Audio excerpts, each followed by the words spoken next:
सुप्रभात विद्यार्थियों, 8वीं कक्षा की हिंदी कक्षा में आप सभी का स्वागत है। आज हम यहाँ पाठ 4 पढ़ेंगे।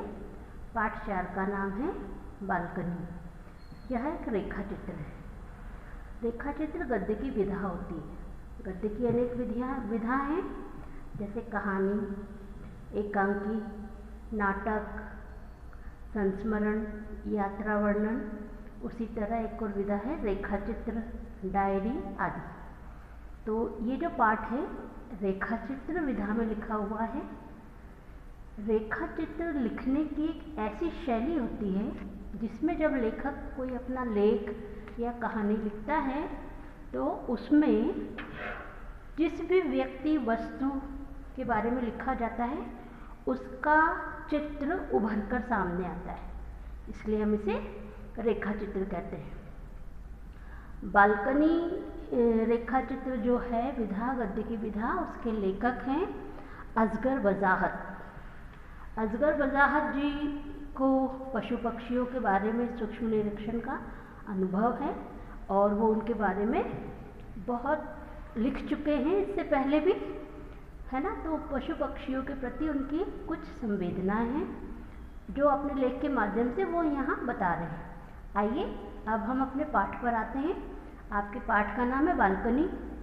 बालकनी से आप सभी लोग परिचित होंगे। बालकनी क्या है आप सब जानते होंगे, और नहीं जानते हैं तो जब व्यक्ति बिल्डिंग्स में अपने मकान लेता है, फ्लैट लेता है, तो उन फ्लैट में ऐसी स्पेस होती है जहाँ से बाहर का खुला हुआ भाग हमें दिखाई देता है, बाहर के सारे नज़ारे दिखाई देते हैं, उसे हम बालकनी कहते हैं। तो लेखक ने, हम पाठ पर आ गए हैं, कुछ महीनों पहले वे एक दूसरे फ्लैट में शिफ्ट हुए थे।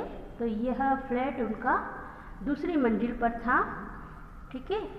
और इस फ्लैट की जो बालकनी थी वह पार्क की तरफ खुलती थी। जहाँ पर ये बालकनी खुलती थी वहाँ पर पार्क था।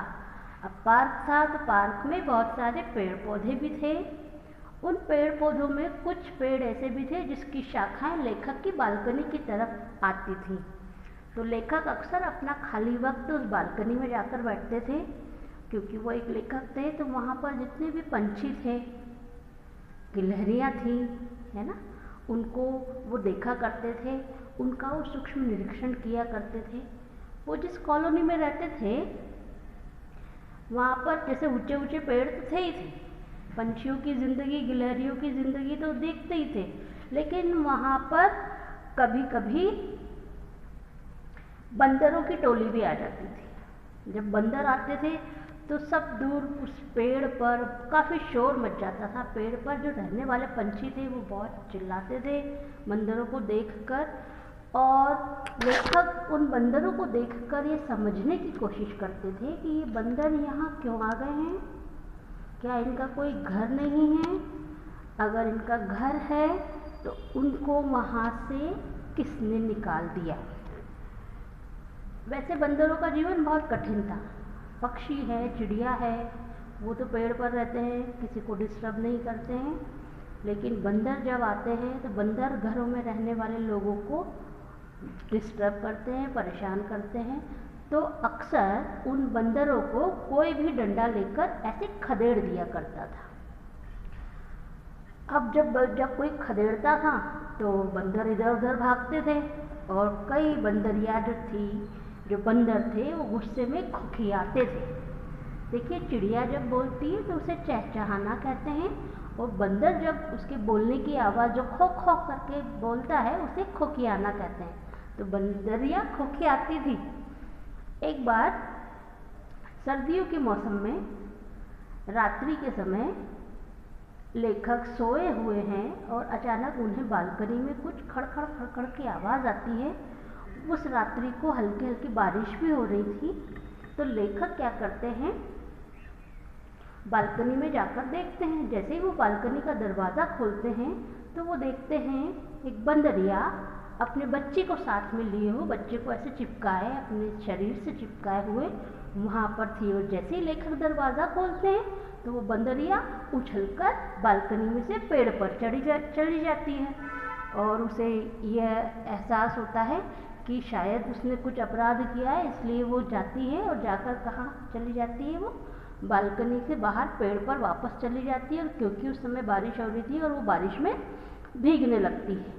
बंदरिया थी, बारिश हो रही थी, बारिश में भीग रही थी, उसका बच्चा भी भीग रहा था, तो शायद बारिश, सर्दी और पानी से बचने के लिए वो लेखक की बालकनी में आ गई थी। और जब लेखक ने उसकी आवाज़ सुनी और जाकर देखा तो वो वापस जाकर पेड़ पर वापस भीगने लगी। एक दिन वो बालकनी में बैठे हुए ऐसे ही सुबह के नज़ारे ले रहे थे और उन्हें मौसम अच्छा था, बहुत अच्छा लग रहा था। तो उन्होंने ये देखा कि एक बिल्ली फीमेल होती है और उसका जो मेल होता है उसे हम बिल्ला कहते हैं।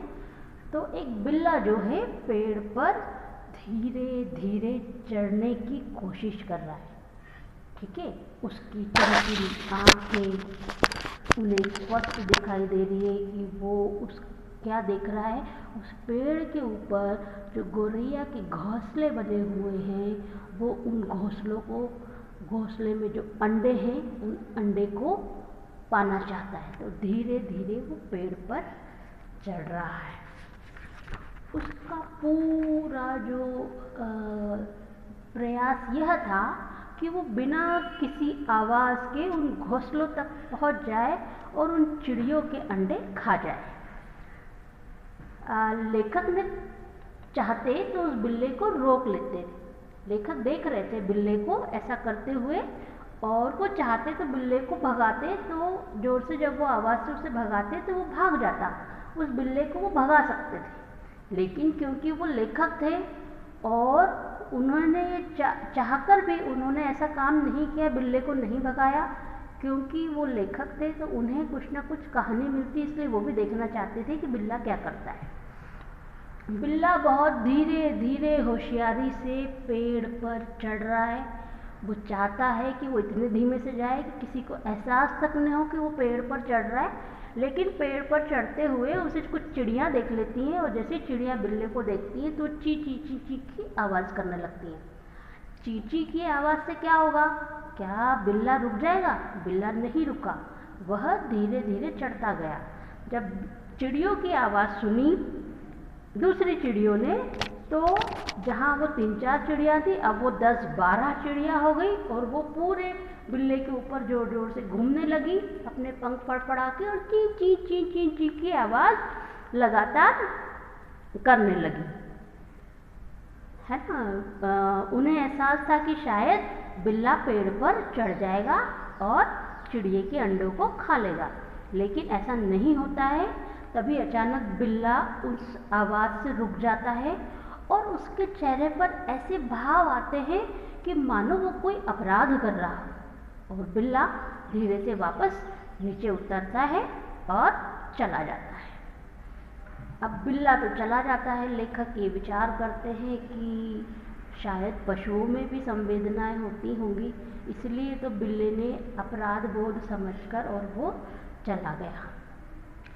अब धीरे धीरे सर्दियाँ ख़त्म होने लगी, मौसम बदलने लगा और जैसे सर्दियों के बाद थोड़ी सी गर्मी का एहसास होने लगता है, उस तरह का मौसम आया।